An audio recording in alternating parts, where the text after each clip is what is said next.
നമസ്കാരം. എൻ്റെ ഒരു പുതിയ വീഡിയോയിലേക്ക് എല്ലാവർക്കും സ്വാഗതം. അപ്പോൾ ഇത് കണ്ടോ, ഇതും കൊണ്ട് ഇന്ന് ഞാൻ ചെണ്ടക്കപ്പ വേവിക്കാൻ പോവുക. ചെണ്ടനായിട്ട് വലുതായിട്ട് മഞ്ഞൾ ഉള്ളി മുളകൊന്നും ചേർക്കാതെ. അപ്പം നമ്മുടെ ചെണ്ടക്കപ്പ വെന്തു ഉണ്ടോ, വിണ്ട് കീറിയിട്ടുണ്ട്. ഞാനിപ്പം അതാണ് അതിൻ്റെ പാകം. ഇനിയിപ്പോൾ ഞാൻ ഉപ്പിട്ടായിരുന്നു. ഇനി നമുക്കിതൊന്ന് ഊറ്റാം. വെള്ളം കളഞ്ഞിട്ട് വാലം വെക്കാം. ഞാൻ ഈ കപ്പ ഊറ്റുന്നത് എങ്ങനെയാണെന്ന് നിങ്ങൾ കണ്ടോളണം. പലർക്കും അറിയത്തില്ല. പലരും ചോദിക്കും കുക്കറിൽ എങ്ങനെയാണ് ഊറ്റുന്നതെന്ന്. ഇത് ഞാൻ ഈ കുക്കറിൻ്റെ വാഷറില്ലാതെ കുക്കറിൻ്റെ അടപ്പ് കൊണ്ട് തന്നെ അടച്ചു. എന്നിട്ട് അതെടുത്ത് നേരെ കൊണ്ടുപോയി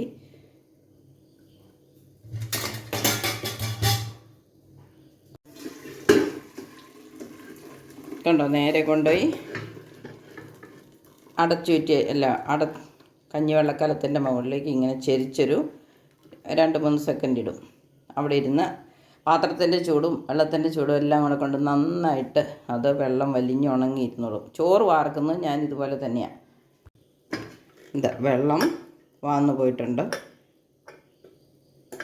ഇനി നമുക്കിതെടുത്ത് ഒന്നുകൂടെ അടുപ്പത്ത് വെച്ചിട്ട് 1 സെക്കൻഡ് ഒന്ന് തുറന്ന് വെക്കാം. അടുപ്പിൽ തന്നെ തുറന്ന് വെച്ചിരിക്കുന്നത്. അടുപ്പിൽ തീയുണ്ട് കണ്ടോ. ഇനി അത് സ്റ്റൗ ഓഫ് ആക്കുക. അത്ര നേരം മതി. ഇനി ആ പാത്രത്തിൻ്റെ ചൂടും കൊണ്ട് അതിനകത്ത് വെള്ളം നന്നായിട്ട് വലിഞ്ഞിരുന്നുള്ളൂ.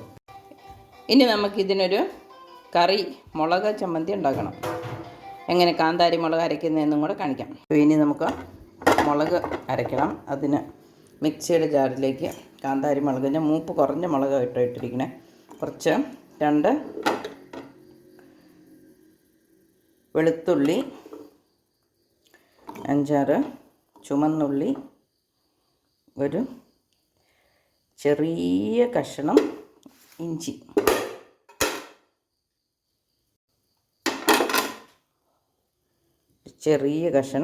ഇഞ്ചി, ഇനി നമുക്ക് പാകത്തിന് ഉപ്പിടണം. പാകത്തിന് ഉപ്പിട്ടു.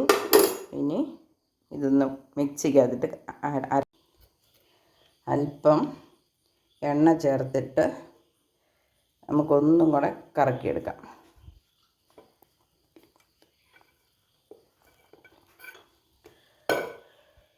എണ്ണയും ചേർത്ത് ഒന്നും കൂടെ കറക്കിയെടുത്തു. നമുക്ക് നോക്കാം. അപ്പോൾ കണ്ടോ, എണ്ണ ചേർത്തപ്പോൾ അതിൻ്റെ കളറിനൊരു ഇച്ചിരി വ്യത്യാസം വന്നിട്ടുണ്ട്. ഇച്ചിരിയോടെ അരയുകയും ചെയ്തിട്ടുണ്ട്. ഉപ്പുണ്ട്. അപ്പം ശരി, നമുക്കിനി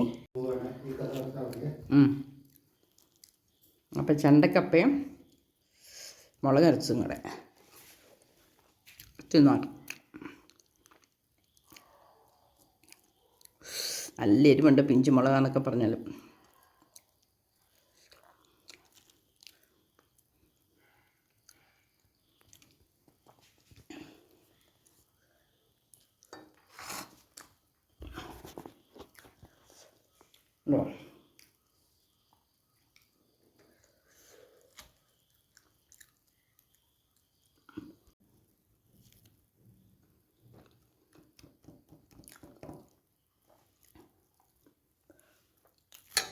നിങ്ങൾക്കൊന്നും ട്രൈ ചെയ്യണമെന്ന് തോന്നില്ലേ? 4 മണി കാപ്പിക്ക് കട്ടൻ കാപ്പിയും ചെണ്ടക്കപ്പയും മുളകും കളിക്കുന്ന നല്ലൊരു